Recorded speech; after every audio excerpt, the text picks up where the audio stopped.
یہ summary جوڈیت Butler کی کتاب جینڈر ٹربل، فیمنزم اور شناخت کی تخریب کاری کے اقتباسات پر مبنی ہے، جسے روٹلیج نے 1999 میں شائع کیا۔ خلاصہ کتاب کا تعارف: یہ کتاب دراصل 1990 میں شائع ہوئی تھی اور 1999 میں دوبارہ شائع ہوئی تھی۔ مصنفہ جوڈیت بٹلر نے کہا ہے کہ اس متن نے حقوق نسواں کے نظریے میں اشتعال انگیز مداخلت کی اور اسے کوئر تھیوری کی بانی متون میں سے ایک قرار دیا گیا۔ 1999 کا دیباچہ 1999 بٹلر وضاحت کرتی ہیں کہ انہوں نے حقوق نسواں کے ان طریقوں پر تنقید کرنے کے لیے لکھا جو ہم جنس پرستی کے مفروضات، پرویزو ہیٹروسیکشول اسمپشن پر مبنی تھے اور صنفی حدود جینڈر نارمز کو محدود کرتے تھے۔ ان کا مقصد صنف جینڈر کے لیے امکانات کے میدان کو کھولنا تھا۔ وہ خاص طور پر اس بات پر زور دیتی ہیں کہ صنفی صنائیت جینڈر بینیئرز کا ٹوٹنا خوفناک نہیں سمجھا جانا چاہیے، جسے اکثر تعریف کے لحاظ سے ناممکن سمجھا جاتا ہے۔ وہ اظہاریت یا پرفارمیٹیوٹی کے نظریے پر نظر ثانی کرتی ہیں، جس کا مطلب یہ ہے کہ صنف کا اندرونی جوہر ایک پائیدار اعمال کے ذریعے تیار کیا جاتا ہے، جو ایک رسم اور تکرار کی شکل اختیار کرتا ہے، جو ایک جسم کے ثقافتی طور پر برقرار وقتانی دورانیے کے سیاق و سباق میں فطری معلوم ہوتا ہے۔ بٹلر واضح کرتی ہیں کہ نسلی مفروضات صنفی گفتگو کے پس منظر میں غیر مرئی طور پر کام کرتے ہیں اور باب 1 جنس، صنف، خواہش کے موضوعات subjects of sex, gender and desire. حقوق نسواں کا موضوع کے طور پر خواتین as the subject of feminism.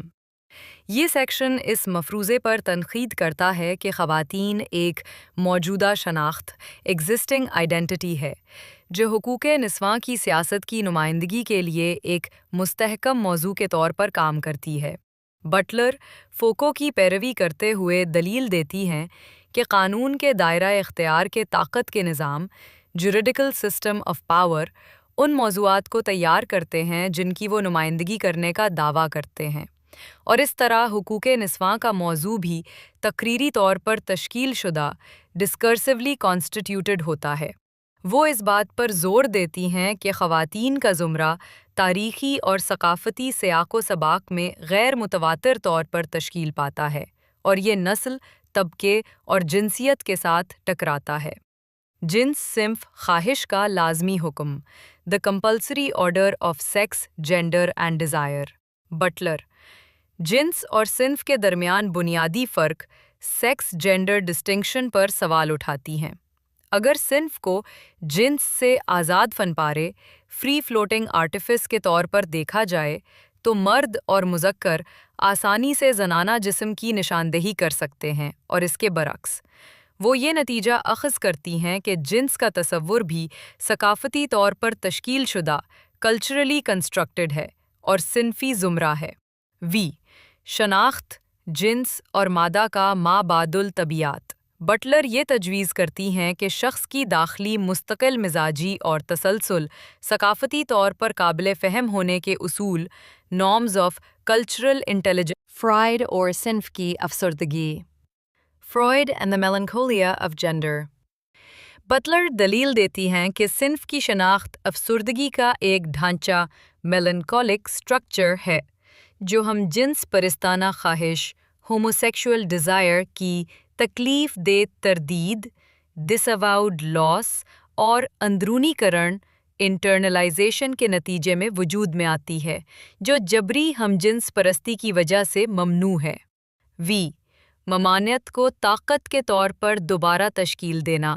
Re formulating prohibition as power. Foucault کی تحلیل نفسی کے جبری مفروضے پر تنقید کا اطلاق کرتے ہوئے بٹلر دلیل دیتی ہیں کہ قانون صرف دبانے یا ممانعت کا کام نہیں کرتا بلکہ جنسی خواہش کی تخلیق اور پیداوار، پروڈکشن اور جنریشن آف سیکشول ڈیزائر بھی کرتا ہے۔ باب 3 تخریبی جسمانی افعال subversive bodily acts. Julia Kristeva کی جسمانی سیاست the body politics of Julia Kristeva. Butler Kristeva کے سیمیٹک زبان کی ایک زچہ جہد جو مادری جسم سے جڑی ہے کو پدرانہ قانون کو زیر کرنے کا ایک ذریعہ قرار دینے پر تنقید کرتی ہیں۔ بٹلر دلیل دیتی ہیں کہ کرسٹیوا مادریت میٹرنٹی کو ایک حیاتیاتی حقیقت بایولوجیکل نیسیسٹی کے طور پر دوبارہ قائم کرتی ہیں اور خواتین کی ہم جنس پرستی فیمیل ہوموسیکشوالٹی کو نفسیاتی عارضہ سائیکوسس سے جوڑتی ہیں، اس طرح خود کو پدرانہ ہم جنس پرست مراعات کی حدود میں رکھتی ہیں۔ فوکو، ہرکولین اور جنسی عدم تسلسل کی سیاست Foucault, Herculine and the politics of sexual discontinuity. یہ سیکشن ہرکولین باربن ایک 19ویں صدی جسمانی نقوش پرفارمیٹیو تخریب کاری آئی باٹلر نے صنف کی اظہاریت کے مرکزی نظریے کو حتمی شکل دی۔ صنف ایک عمل ہے جو پائیدار تکرار کے ذریعے ایک اندرونی جوہر کا وہم پیدا کرتا ہے۔ ڈریگ ایک مثال ہے جو صنف کی تقلید کی ساخت امیٹیٹو اسٹرکچر آف جینڈر اٹسیلف کو ظاہر کرتی ہے۔ اس بات کو بے نقاب کرتی ہے کہ اصلیت اوریجنالٹی کا خیال خود ایک فریب ہے۔ صنف نہ سچ ہے نہ جھوٹ، بلکہ ایک نظامی افسانہ، ریگولیٹری فکشن، جسے سماجی طور پر نافذ کیا جاتا ہے۔ نتیجہ، نقالی سے سیاست تک۔ نتیجہ میں باٹلر نے زور دیا کہ ہم کی شناخت کی ہے تزلزل، ریڈیکل انسٹیبلٹی کو مایوسی کی وجہ نہیں سمجھنا چاہیے، بلکہ سیاسی تصور کے لیے نئے امکانات، نیو پاسبلٹیز فار پولیٹیکل تھیورائزنگ کا آغاز سمجھا جانا چاہیے۔ ایجنسی کسی پہلے سے موجود موضوع میں نہیں پائی جاتی، بلکہ تکراری اشاروں کے عمل میں تبدیلی کے امکان possibility of a variation on that repetition in signifying acts میں واقع ہوتی ہے۔ وہ دلیل دیتی ہیں کہ صنفی ontology، جینڈر ontology بنیاد نہیں ہے، بلکہ معیاری حکم normative injunction ہے جو ثقافتی طور پر قابل فہم جنس کی ضروریات کو طے کرتا ہے۔ تخریبی تکرار subversive repetition کی حکمت عملی سے صنف کے اصولوں کو بے گھر کیا جا سکتا ہے۔